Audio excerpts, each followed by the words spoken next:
ছাত্রদের ভূমিকা শীর্ষক আলোচনা অনুষ্ঠান। তো এই মতবিনিময় অনুষ্ঠানে আসলে আমরা তুলে ধরার চেষ্টা করছি। আমি আপনাদেরকে কয়েকটি বিষয় আমি বলবো। দেখুন, আজকে উগ্রবাদ মোকাবেলায় আমাদের যে কার্যকরী যে ভূমিকাগুলো কি সমাজে বা আমরা রাষ্ট্রে সরকারের পক্ষ থেকে আমরা বিভিন্ন ধরনের উগ্রবাদ মোকাবেলায় তাদের যে ভূমিকা, এগুলো যদি আমরা একটু বিশ্লেষণ করি তাহলে দেখা যাচ্ছে যে সেই উগ্রবাদ মোকাবেলায় তারা বিভিন্ন ধরনের বলছেন যে এটা ভালো না, এটা ঠিক না, এটা খারাপ। অনেকে আবার ঘুরে পেঁচিয়ে বলছেন যে ইসলামের মানে শুধুমাত্র ইসলাম মানেই হচ্ছে তুমি নামাজ রোজা করবে, এর বাইরে কিছু করতে গেলেই সেটাই খারাপ। অর্থাৎ এক কথায় ধর্মকে এই জায়গায় দায়ী করা হচ্ছে। আমি আপনাদেরকে এই জায়গায় আমি বলছি, প্রথমে 1 নম্বর, কোরআনে আল্লাহ সূরা মায়াদার 32 নম্বর আয়াতে আল্লাহ বলেছেন, যদি কেউ একজনকে হত্যা করে, অন্যায়ভাবে কেউ একজনকে হত্যা করে, তাহলে পুরো মানব জাতিকে হত্যা করার সমান অপরাধ। এটা হচ্ছে আল্লাহর কথা, আল্লাহর হুকুম। অর্থাৎ কোনো নিরপরাধ মানুষকে হত্যা করা যাবে না, এই ব্যাপারে আল্লাহ পবিত্র কোরআনে স্পষ্ট কথা বলে দিয়েছেন। এবার আসেন আল্লাহ রসুলের লাইফ থেকে, আল্লাহ রসুলের জীবনী থেকে আমি বলছি। আসলে আমি কেন এই কথাগুলো বলছি, কারণ হচ্ছে যে এই উগ্রবাদ মোকাবেলায় আপনি সমাজতন্ত্র বলেন, ধর্মনিরপেক্ষতাবাদ বলেন, জাতীয়তাবাদ বলেন, নাস্তিকতাবাদ বলেন, কোনো বাদ দিয়েই আসলে মূলত এই উগ্রবাদ মোকাবেলা সম্ভব হবে না। আমাদের প্রথম বক্তা উনি কিন্তু এই কথাটাই বলেছেন, যারা উগ্র ঘটনা ঘটায়, উগ্র ধরনের কোনো আচরণ করে, এই আচরণ করার পিছনের কারণটা কি?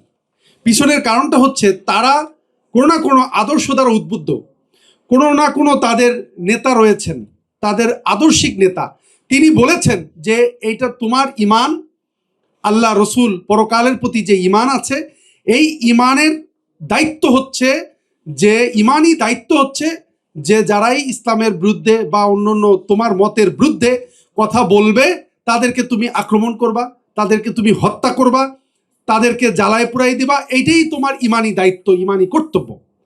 এখন তার মানে হচ্ছে তারা কোনো না কোনোভাবে আদর্শ দ্বারা মোটিভেটেড। এখানে কোরআনের আয়াত দেখানো হচ্ছে খণ্ডিত আয়াত, বা কোরআনের আয়াতের ভুল ব্যাখ্যা দেওয়া হচ্ছে। রসুলের লাইফ দেখানো হচ্ছে, যেখানে রসুলের খণ্ডিত লাইফ তুলে ধরা হচ্ছে, রসুলের পুরো জীবনীটা তাদের সামনে তুলে ধরা হচ্ছে না। এইভাবে তাদেরকে কিন্তু আদর্শ দ্বারা উদ্বুদ্ধ করা হচ্ছে। মধ্যে যারা মানুষের ধর্মীয় সেন্টিমেন্ট নিয়ে খেলা করতে খুব পারঙ্গম। এরা কিভাবে এই মত সৃষ্টি করে? আপনারা ময়মনসিংহের ভালুকাতে যে ঘটনাটা ঘটেছে, এই ঘটনাটা দেখলে বুঝবেন। গার্মেন্টস ফ্যাক্টরিতে কর্মরত একজন হিন্দু যুবক, নাম কি দীপু দাস, ছড়িয়ে দেওয়া হলো যে সে আল্লাহ নবীকে কটূক্তি করেছে। মুহূর্তের মধ্যে শত শত মানুষ জড়ো হলো, তারা তাকে হামলা করলো, পিটিয়ে তাকে ঝুলিয়ে দেওয়া হলো গায়ের মধ্যে। সে মারা গেছে নাকি অর্ধমৃত অবস্থায় আমি জানি না, তার গায়ের মধ্যে আগুন ধরিয়ে দেওয়া হলো। নৃশংসতা আর কি করতে পারে? পরবর্তীতে যখন তাদেরকে চাইলো যে উনি, এই লোকটা, এই যুবক যে রাসূলুল্লাহকে নিয়ে কটূক্তি করেছে তার প্রমাণ কোথায়? আজকে এত মাস হয়ে গেল কেউ কোনো প্রমাণ দিতে পারে না যে সত্যিকার অর্থে তিনি রাসূলুল্লাহকে নিয়ে কটূক্তি করেছিলেন। প্রত্যেকটা ঘটনাই ভাবে হয়। তারা এই গোষ্ঠীটা যে ব্যক্তিকে বা যে প্রতিষ্ঠানকে বা যে দলকে টার্গেট করে, নিজেদের শত্রু মনে করে, নিজেদের মতের ভিন্ন মত প্রকাশকারী মনে করে, সহ্য করতে পারে না, তারা এভাবে মানুষকে টার্গেট করে। এরা ধর্মের শত্রু, এরা ইসলামের শত্রু, এরা নবীর কটূক্তিকারী, এরা রাসূলুল্লাহকে নিয়ে কটূক্তি করেছে, কোরআনকে অবমাননা করেছে, এরকম একটা গুজব তারা মানুষের মধ্যে রটিয়ে দেয়। আর ধর্মবিশ্বাসী মানুষের উপর তাদের একটা বড় ধরনের নিয়ন্ত্রণ রয়েছে।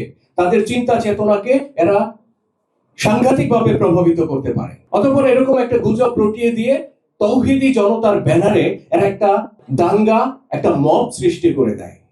এই মব সৃষ্টি করে তারা ভালুকায় দীপু দাস নামে হিন্দু যুবককে হত্যা করেছে।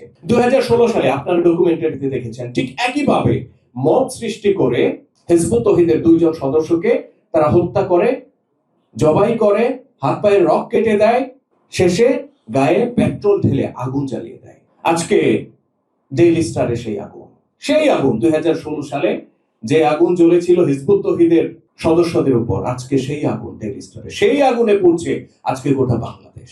প্রশ্ন হচ্ছে, এই আগুন থেকে, এই অগ্নি সন্ত্রাস থেকে, এই মব থেকে, এই উগ্রবাদের উত্থান থেকে আমরা বাংলাদেশকে কিভাবে তাহলে রক্ষা করব? এই কিভাবে রক্ষা করব, এই প্রশ্নটা যখন আসে, তখন আমরা হিজবুত তৌহিদ বলি, আমরা বলে যাচ্ছি যে এই সন্ত্রাস থেকে মানুষকে রক্ষা করতে হলে, এই মাটিকে রক্ষা করতে হলে আমাদের লাগবে একটা কাউন্টার ন্যারেটিভ, আমাদের লাগবে একটা পাল্টা আদর্শিক লড়াই।